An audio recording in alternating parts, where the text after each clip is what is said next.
Starting with numerical number 12, the value of mutual inductance of two coils. So we have M with us, that is 10 millihenry, that is 10 into 10 raised to minus 3 Henry.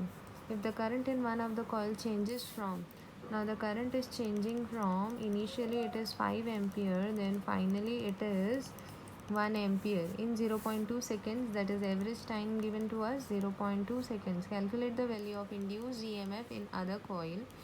So because of mutual inductance, if there is production of EMF,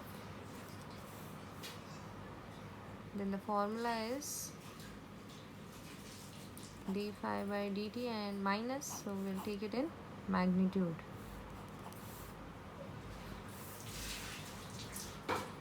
Change in flux, EMF induced, and calculate the value of induced charge passing through the coil if its resistance is 5 ohm.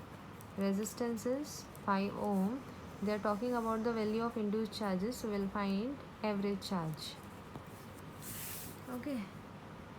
Now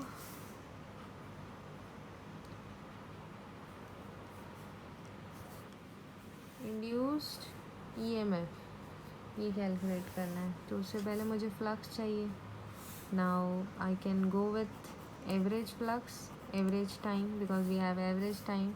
Let's find out average flux with respect to mutual inductance. Average flux with respect to mutual inductance is M, and current, average current. M is 10 into 10 raised to minus 3. So you'll have to study theory part very nicely, then only you'll understand these formulas. Delta I means IF minus I initial. So 10 into 10 raised to minus 3 into IF. So 1 minus 5, that is minus 4. So minus 40 into 10 raised to minus 3 Weber. This is my flux, average flux. Okay. So now I can find the induced EMF. Minus 40 into 10 raised to minus 3 upon the time, that is 0.2. So I can write it as 40 into 10 raised to minus 3 upon 2 into raised to 10. In the numerator 10, because there is one digit after point. So 2 2s are 4. So 2, 1 and 2. 2 minus 3 is minus 1. So 10 raised to minus 1. This is induced EMF, that is volt. So I can write it as 2 into 10 raised to minus 1, that is 0.2 volt. This is induced EMF calculated. Now what is next? Charge. Now we all know Ohm's law, that is V is equal to IR. Right, so what is current? V upon R. V is what? Voltage, that is EMF. Right, now we know that current is equal to charge upon time. Right, so if it is average current, it will be average charge, average time. So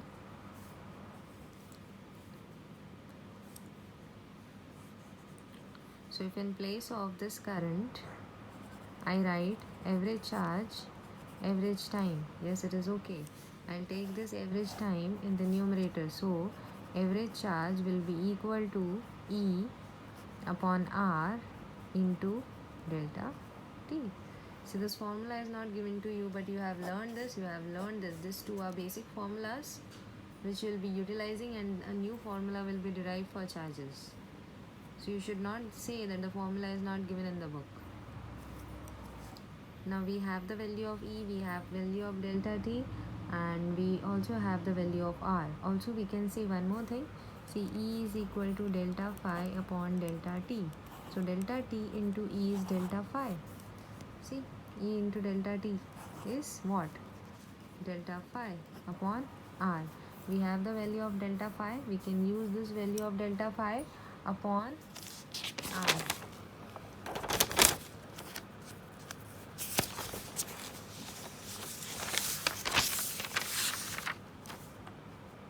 So delta Q is equal to delta phi upon R. What is delta phi? That is minus 40 into 10 raised to minus 3. But here we won't be using minus. ठीक है, यहाँ पर we won't be using minus. So it is 40 into 10 raised to minus 3 upon resistance, that is 5. 5 8s are 40, so it is 8 into 10 raised to minus 3. Unit for charges is coulomb.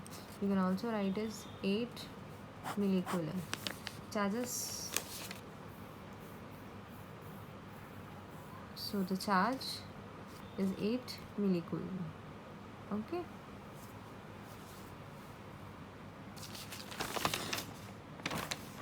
Why we won't be taking minus? Now let me clear to you that.